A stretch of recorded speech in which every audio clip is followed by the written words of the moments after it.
não mudou depois. Tudo bem? Gravando tudo aí, tá? Então, pessoal, na semana passada aí a gente fez além de eu ficar mais tempo conversando que qualquer outra coisa, né?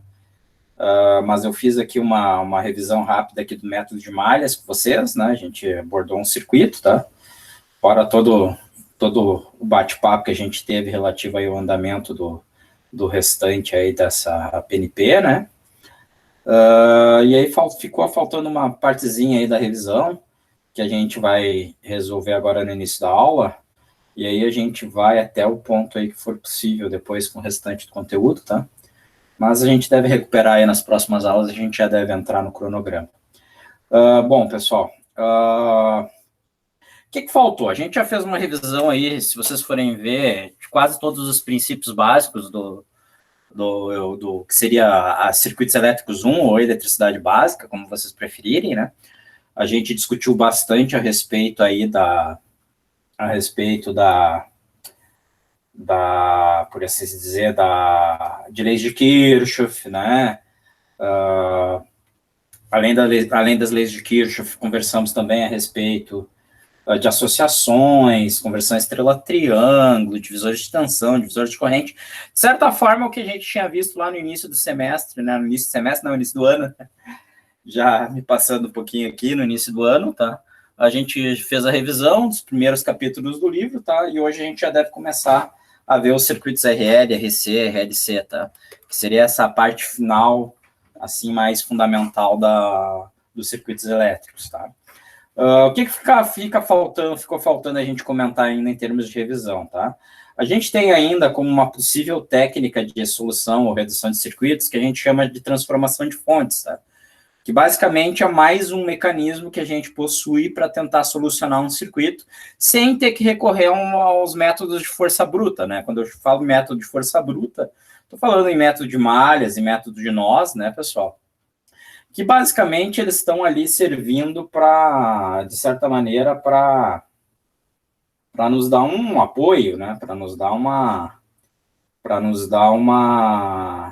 uma solução para o circuito, sem que necessariamente a gente queira tá, digamos assim, pensando em como o circuito está trabalhando, tá? Então, como tudo tem suas vantagens, tem suas desvantagens, ok? Obviamente que os métodos de malhas e nós, particularmente o método de nós, né? Se vocês leram o material, se vocês deram uma revisada na aula passada, vocês viram que eu ressaltei, né? Que o método de malhas, apesar de ele aparentar ser mais simples muitas vezes, ele é um método que ele tem limitações quanto à sua utilização, tá?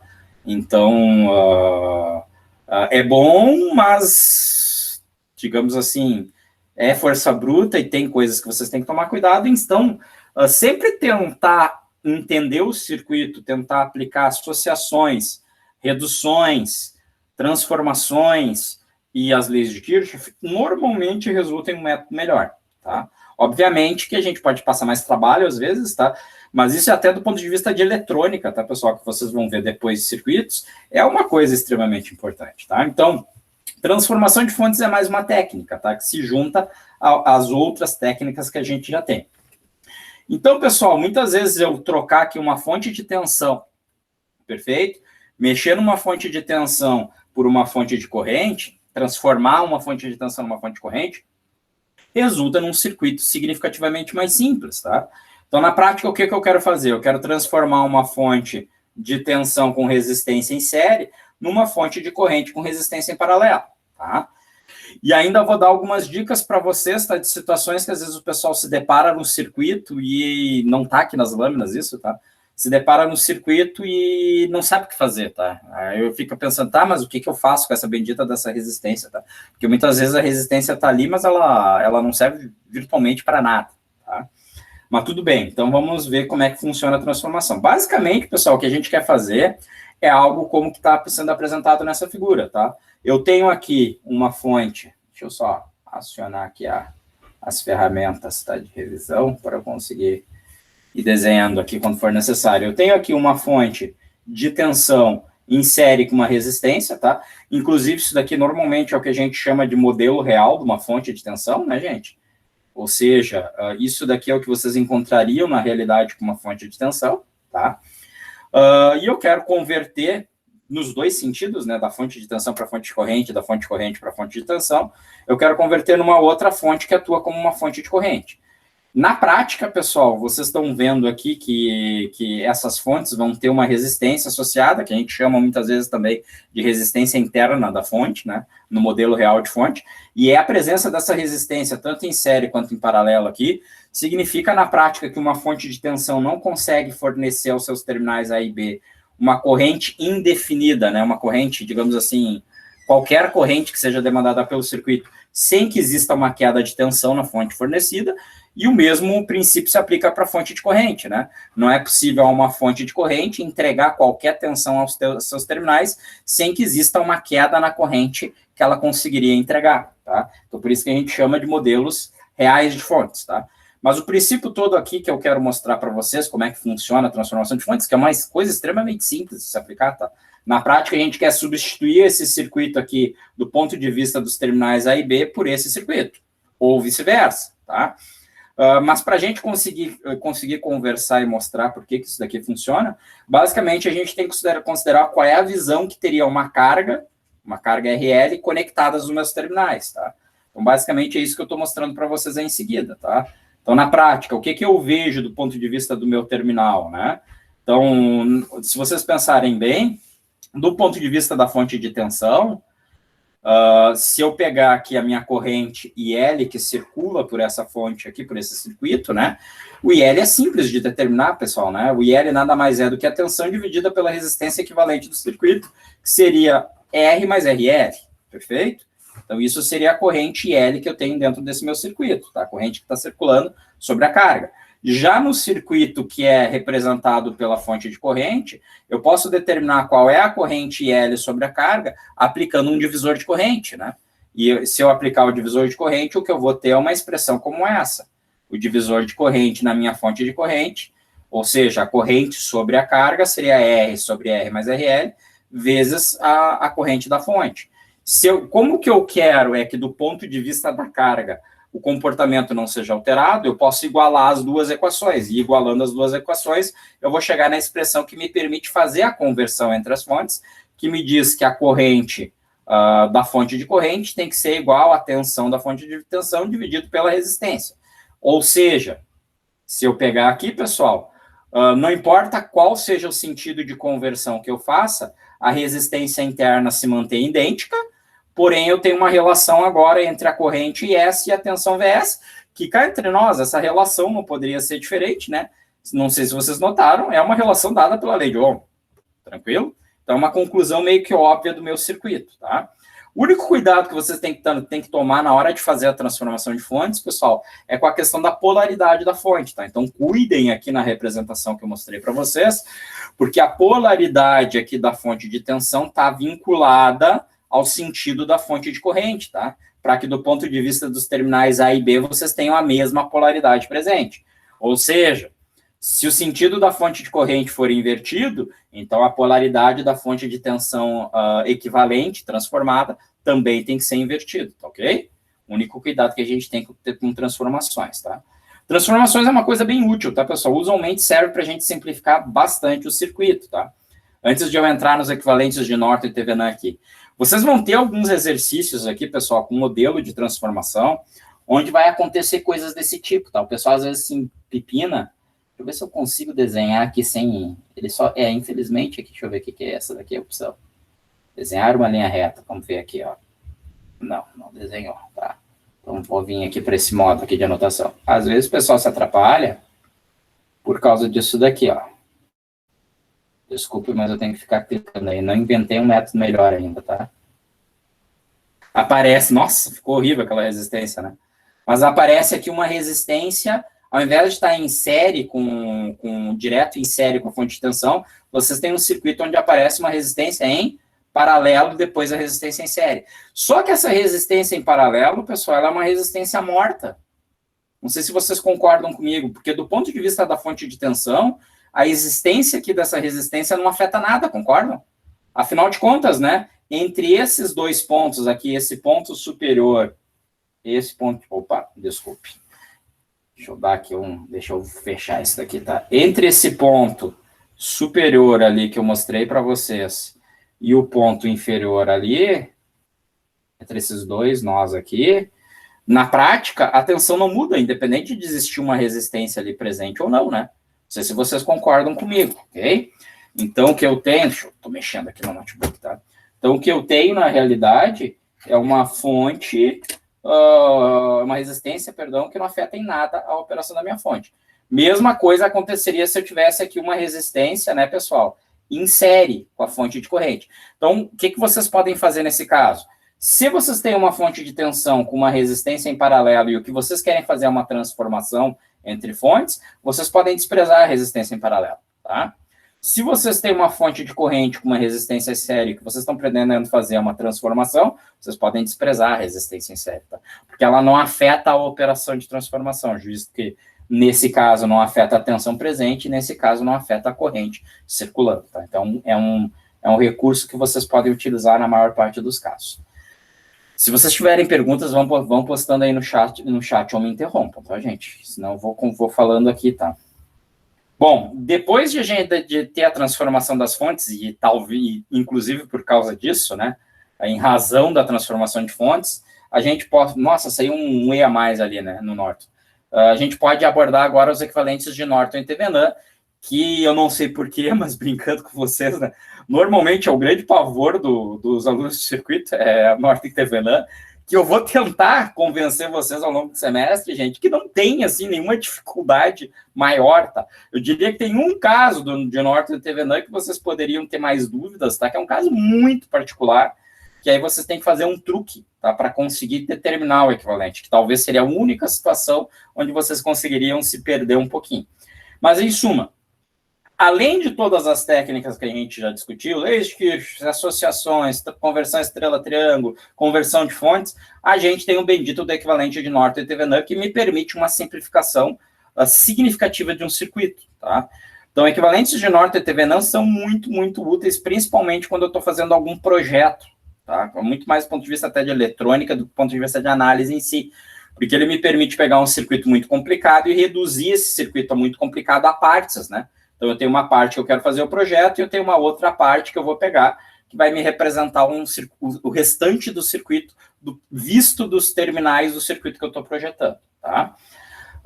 Então, para circuitos resistivos, muito embora a técnica, de novo, assim como todo o restante que a gente já viu, tá? A técnica se aplique a qualquer tipo de circuito com elementos lineares, ou seja, circuitos com impedâncias vão entrar aqui também, tá? Aí, como a gente acaba linearizando todo o circuito, se aplica a qualquer circuito onde a gente faça a linearização, tá? O equivalente Norton e Thevenin, do ponto de vista de terminais A e B, gera essas duas representações que eu tenho aqui, né? Essa representação em termos de uma fonte de tensão é a representação de Thevenin, e essa representação em termos de fonte de corrente é a representação de Norton, tá? E as duas representações, a exemplo do que a gente acabou de ver agora, né, elas podem ser convertidas uma para outra, e essencialmente são a mesma, só de um ponto de vista diferente, tá? Por isso que a gente fala em transformação de fontes imediatamente antes de conversar sobre Norton e Thevenin. Então, Norton e Thevenin é a mesma coisa, tá, pessoal? É só uma visão, uma forma de representação. E a técnica de determinação, a técnica de cálculo de Norton e Thevenin vem a ser exatamente a mesma também, tá? Que é o que eu quero relembrar um pouquinho aqui com vocês, e que quando a gente for trabalhar com impedâncias, vocês vão ver que vai ser exatamente a mesma técnica, não muda uma vírgula, tá? Basicamente, o que a gente vai aplicar para circuitos resistivos é exatamente o que a gente vai aplicar para circuitos a impedâncias, ok?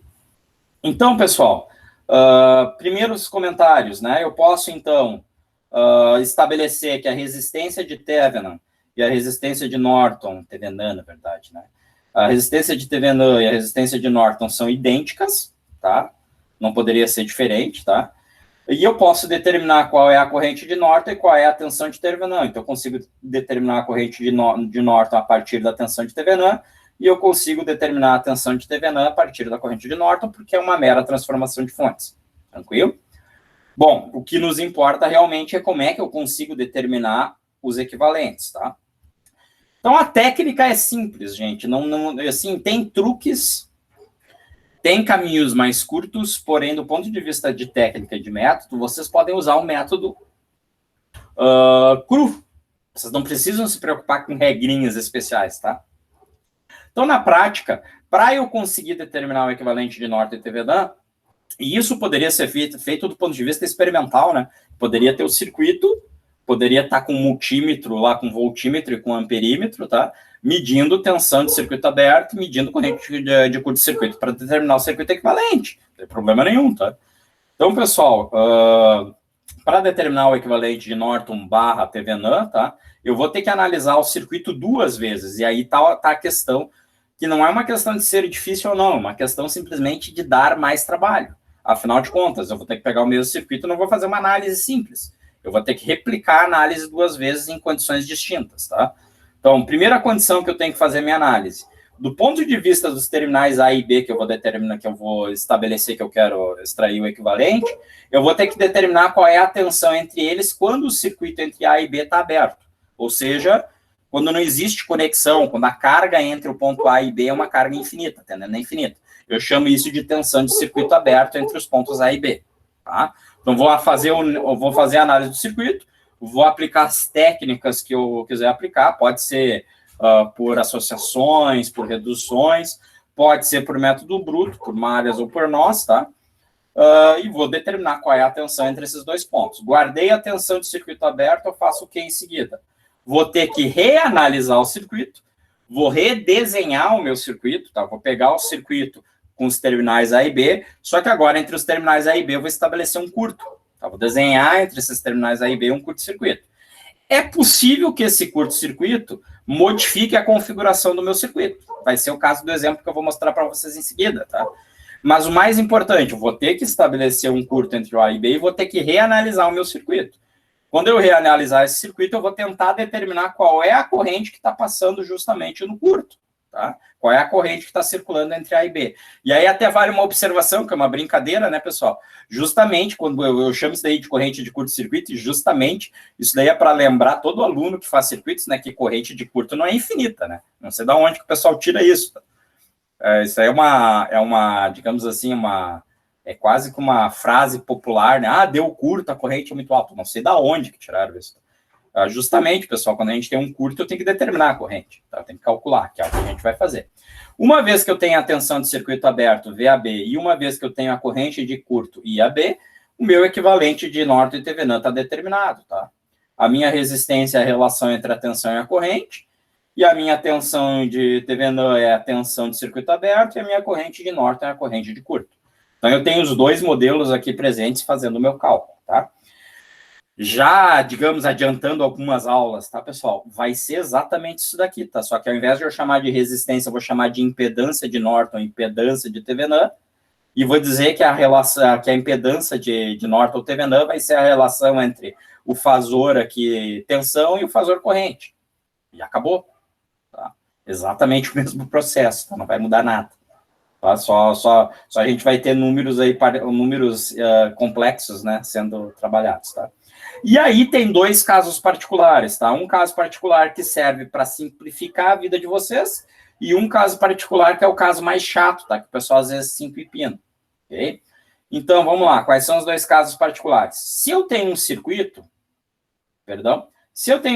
que tem apenas resistores e fontes independentes, no caso onde o meu circuito tem somente resistores e fontes independentes, existe um processo de simplificação que me permite que eu determine somente a tensão de circuito aberto, ou, se eu preferir, se for mais fácil para o circuito, a corrente de curto. Tá? Então, eu não preciso analisar 2 vezes, eu analiso uma, tranquilo?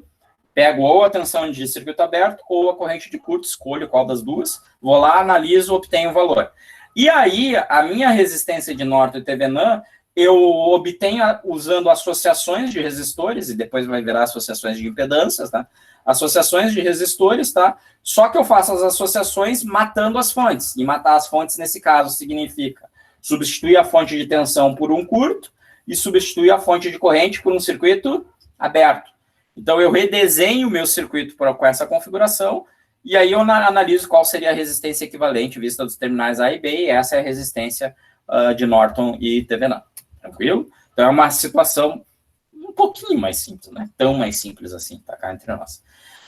E o segundo caso, que é um caso mais chato, é o caso onde vocês têm um circuito, só que agora esse circuito tem apenas resistores e fontes dependentes. Esse circuito, e esse tipo de circuito aqui, gente, é um pouquinho mais problemático, porque como eu só tenho resistores e fontes dependentes, teoricamente eu não tenho circuito produzindo tensão ocorrente por conta própria, tá? E, obviamente, para que eu consiga achar esse equivalente, né, a minha fonte dependente tem que ter a variável de controle dentro do circuito equivalente que eu quero encontrar, senão é impossível, tá, eu determinar o equivalente. Bom, em suma, nesse caso, para eu conseguir analisar, porque eu não conseguiria nem obter nem tensão, nem corrente, nem tensão de circuito aberto, nem corrente de curto-circuito nesse circuito, porque seria tudo passivo aqui, tá? O que eu tenho que fazer? Eu tenho que injetar uma fonte. O que normalmente a gente faz? A gente pega o terminal A e B e coloca lá uma fonte de tensão. Vocês escolhem o valor, tá? Mas tipicamente bota uma fonte de tensão de 1 volt lá. Ou, se vocês preferirem, bota uma fonte de corrente de 1 ampere, tá? E aí, o que a gente faz? Bom, uma vez que eu tenha colocado a fonte entre os terminais A e B, eu vou, se for uma fonte de tensão, eu vou tentar descobrir qual é a corrente passando pela fonte. Se for a fonte de corrente, eu vou tentar descobrir qual é a tensão em cima da fonte de corrente. E com isso eu vou determinar a resistência equivalente de Norton e Thevenin.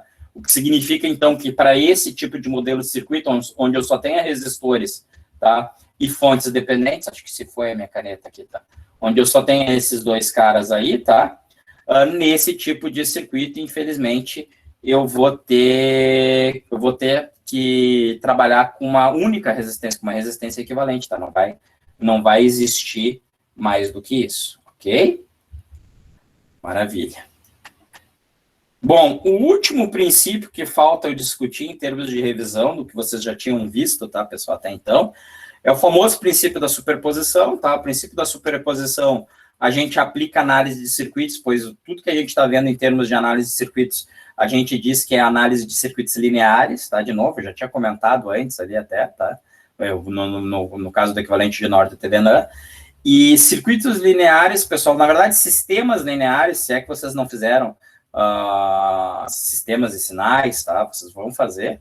A todo sistema linear se aplica o princípio da superposição. E o princípio da superposição, basicamente, me diz que a resposta que eu tenho para um sistema para múltiplas excitações, tá? Se eu tenho várias fontes num sistema, tá?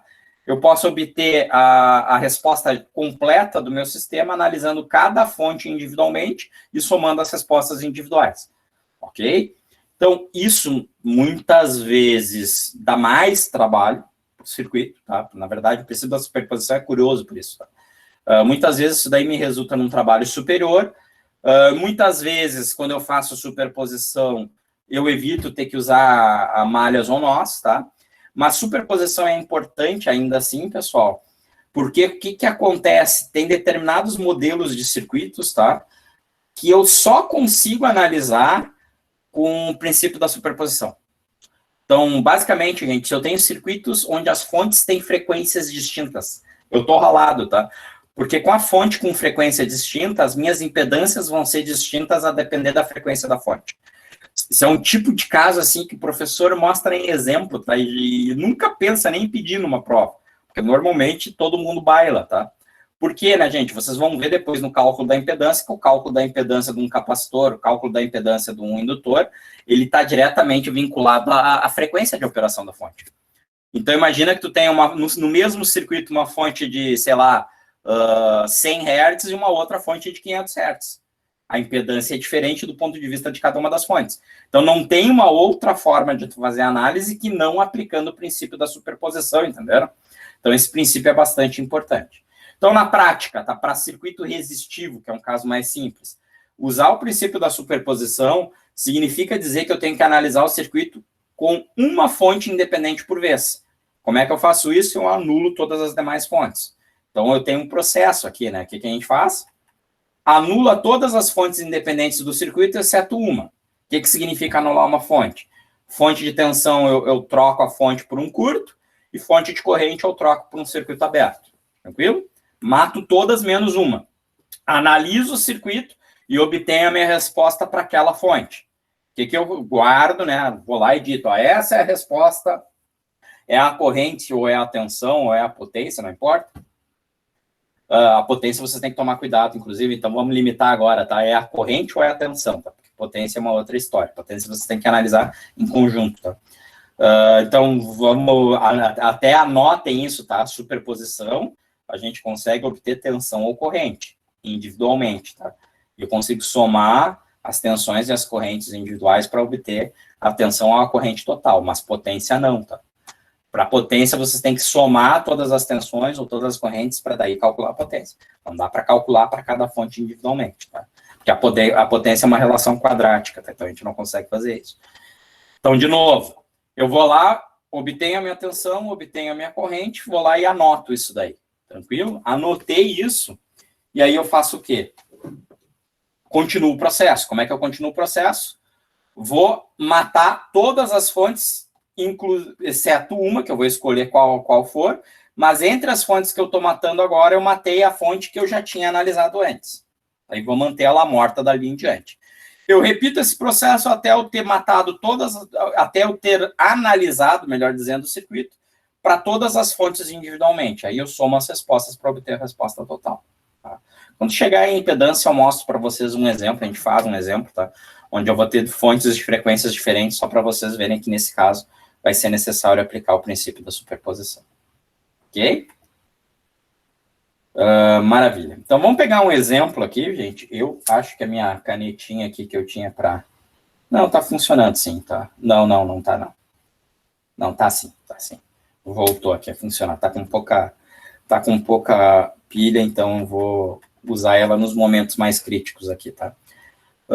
Gente, então vamos pegar esse circuito, tá? Esse é o circuito que a gente analisou por análise nodal, entendeu? Até tem que me lembrar de botar... Vocês lembram que na aula passada eu comentei para vocês que aquela lâmina, né, de análise nodal, ela estava com uma das correntes errada, né? Eu acho que eu falei isso aí para vocês, vai aparecer aqui a resposta correta, tá? Mas, em suma, peguei aquele mesmo circuito que a gente fez por análise nodal, então vocês podem pegar aquelas lâminas lá e olhar ele, tá? Só que agora, o que eu estou fazendo? Eu não vou analisar o circuito inteiro, eu quero saber qual é o circuito equivalente visto por essa fonte aqui. Visto por essa fonte aqui de 40 volts e 100 ohms. Tranquilo? Ou seja, é o que eu estou mostrando aqui para vocês. Normalmente, no OrthoTVN, a gente usa essa representação, né, gente? É o que eu estou mostrando aqui para vocês com a setinha, né? Eu quero qual é o circuito visto de A e B para a direita. Perfeito? Maravilha. Então, o que a gente tem que fazer? Tem que aplicar todas as etapas, todo o método de análise que vocês preferirem. Como eu estava dando aula aqui para análise de malhas, eu vou aplicar o método de malhas, né? Natural, tá? Mas, basicamente, a primeira coisa que eu tenho que fazer é desenhar qual é o circuito que eu quero analisar. O circuito que eu quero analisar é esse. Então, vou guardar esse circuito aqui, tá, gente? Tanto para a etapa de análise terminar com os terminais A e B em aberto, quanto para a etapa de análise com os terminais A e B em curto. Notem uma coisa interessante aqui, né? Quando eu coloco... Bom, analisar o circuito com os terminais A e B em aberto ficou barbada, né? Basicamente, eu tenho que obter a tensão em cima dos 20 ohms. A tensão em cima dos 20 ohms é igual à tensão entre A e B, né? Esse caso bem simples. Agora, quando eu fechar um curto entre o terminal A e o B, vocês vão concordar comigo que esse curto vai matar essa resistência. Então, eu vou ter um outro circuito a fazer a análise. Apesar de ser muito parecido, vai ser um outro circuito, tá? Para conseguir determinar o meu equivalente. Mas, como primeiro passo, vamos determinar a tensão de circuito aberto, que é a tensão VAB. Tá? Então, nesse caso aqui, até relembrando mais uma vez o método de malhas, né? O que eu estou fazendo aqui? Eu estou simplesmente estabelecendo as correntes de malha, né? IA, IB e C, tá? Que, bem óbvio, tá? Não tem muito o que fazer. E aí vou aplicando a minha técnica de análise por malhas, né? Então, o que eu teria aqui, né?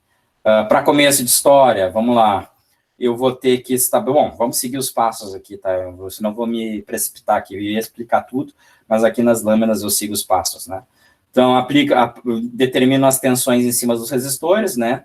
De novo, né, gente? Tanto faz a polaridade aqui, tá? Só vocês depois escrevam de acordo, tá? Então, eu chutei aqui V1, V2, V3 e V4, tá? Depois eu escrevo as expressões das tensões. Então, vamos lá. V1 seria o quê? Como o IA está entrando aqui pela polaridade, pelo polo negativo, né? Então, eu diria que V1 é menos 20 IA. Tranquilo? V2, por sua vez, vai ser 50 IA, que está entrando pelo polo positivo, menos IC. Tranquilo? V3, 25 vezes IB, e V4, 75 vezes IB, que é o que a gente vai ver aqui na lâmina a seguir. Tranquilo? Então, escrevi todas as tensões. Determinei primeiro as tensões do circuito, tá? Primeiro determinei, estabeleci, convencionei, chutei as tensões do meu circuito. Depois escrevo qual é a expressão dela em razão das correntes de malha. Tá, próximo passo que eu tenho que fazer. Tenho que escrever a equação da fonte dependente em razão das tensões e correntes do meu circuito.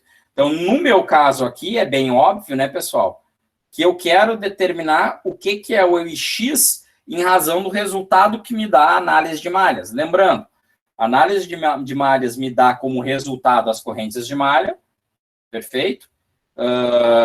E análise nodal me dá como resultado o quê? As tensões de nós, né? Tranquilo?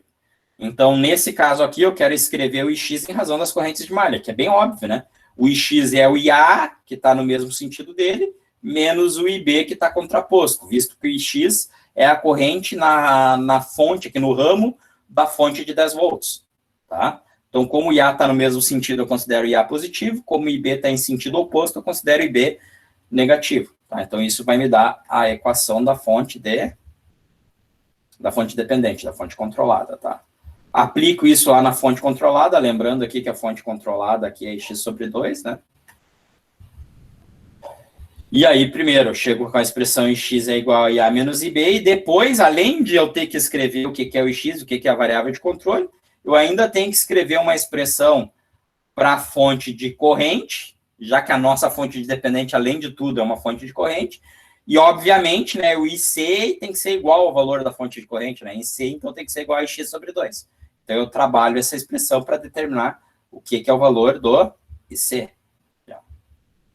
IC é igual a X sobre 2. Como ali eu tenho uma fonte de corrente, eu mato a fonte de corrente e crio uma supermalha, só que essa supermalha eu não preciso analisar, né? Porque já está determinado o valor dela, já está determinado o valor de C, e eu fico com esse circuito. Escrevo a equação das malhas restantes, que vão dar essas duas malhazinhas aqui bem simples, né? Menos V1 mais V2 mais 10 igual a 0. Estou tentando percorrer aqui, né, com a mãozinha aqui, né? Menos 10 mais V3 mais V4 igual a 0. Aí manipulo o sistema resultante, né, pessoal? O sistema, na verdade, são todas essas equações. Equação da variável de controle, equação da fonte de corrente, equação das malhas, equação das tensões. E substituo tentando criar um sistema onde só vai ficar nesse sistema o quê? Fica tão somente um sistema de equações com as correntes de malha. Então, eu vou ficar com um sistema, no final das contas, fazendo todos os trabalhos aí, né? Tô fazendo aqui passo a passo, tá? Isso aí é conta, né, gente? Isso é álgebra básica. Mas o meu sistema, no final, fica esse daqui, tá? De novo, não vou mostrar de novo, né? Eu mostrei já em 2 ocasiões como é que vocês pegariam aqui uma HP da vida para resolver esse sistema, bem simples. Quando a gente entrar em impedância, eu mostro de novo, porque daí eu vou mostrar para vocês como é que a gente consegue entrar o sistema com os números complexos, daí como é que a gente consegue trabalhar com os números complexos. Mas vou ressaltar, tá, gente? Calculadora é com vocês, tá? Vocês têm que aprender a usar a calculadora que vocês queiram usar. Tá? Isso não faz parte da disciplina, tá? Nem pode. Mas, em suma, né? Montei meu sistema, tá, gente? Tá aqui o carinha e tá aqui as respostas para esse cara. Ok? Maravilha. E daí? E daí que aqui não deu a resposta que eu quero, né? O que eu preciso para o meu sistema é, voltando lá, né? O que eu quero aqui é a tensão VAB, né? Eu quero saber qual é a tensão entre o ponto A e o ponto B. Mas uma vez que eu conheço o valor do IA, determinar a tensão em cima do resistor de 20 ohms é trivial, né? Lei de Ohm. Que é justamente isso que a gente faz aqui, ó. Então, VAB é a mesma coisa que o V1, que é menos IA vezes 20, que dá aproximadamente 5,56 volts, tá? O que me falta fazer para eu conseguir fazer a análise do meu circuito equivalente? Reanalisar o circuito agora botando um curto entre os terminais A e B. Quando eu boto um curto entre os terminais A e B, eu elimino a resistência de 20 ohms e gero o circuito que eu tenho que voltar a analisar. Agora, meu circuito é esse. Se vocês notarem, gente, esse circuito é muito, muito parecido com o anterior, eu só não tenho V1, né? Inclusive, se vocês forem notar, eu mantive aqui V2, V3, V4, porque é a mesma coisa, tá? Eu só não tenho V1, que significa que vai ter uma equação de malha que vai ser modificada. Então, eu vou refletir isso nos meus cálculos, tá? Estou passando aqui, não fiz todo o processo, porque é exatamente o mesmo. A única coisa que eu mostrei aqui, como é que ficaram as equações no final, e aí eu tenho essas correntes aqui. IA, e B e C, tá?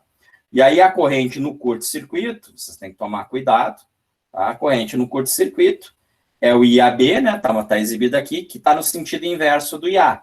Então, o IAB, sempre isso, tá, gente? É a tensão VAB, tensão de A, diferença lá do potencial de A para B, e a corrente IAB, tá? Então, cuidado. O sentido aqui importa, tá? Okay? Então, corrente IAB, obtive a minha corrente IAB, né? Que é igual a IA, só que negativo, né? O negativo do IA, por assim se dizer. E com isso eu tenho, então, meu equivalente de Norton ou TVNAM. Tá? Nesse caso, eu estou apresentando na representação de TVNAM, o VTH é o VAB, que é 5,56 volts, e a resistência lá equivalente do circuito é de aproximadamente 11,12 ohms. Tá? Então, o meu circuito se torna isso daqui, ok? E curioso, tá, pessoal? Do ponto de vista desse circuito, está tudo funcionando direitinho. Em suma, em relação ao circuito original, tá?